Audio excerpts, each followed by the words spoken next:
Баршаңызға сәлем, менің каналымның көрермендері және қонақтары.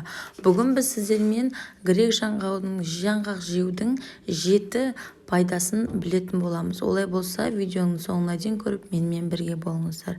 Грек жаңғағы өте пайдалы дәндердің бірі болып табылады.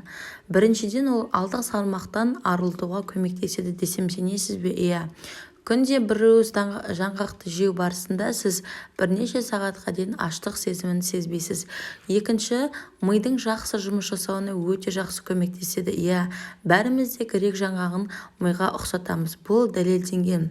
Сонымен қатар, күнделікті 25-50 грамм грек жаңғағын жейтін болсаңыз, 30% депрессиядан сізді құтқаратын болады.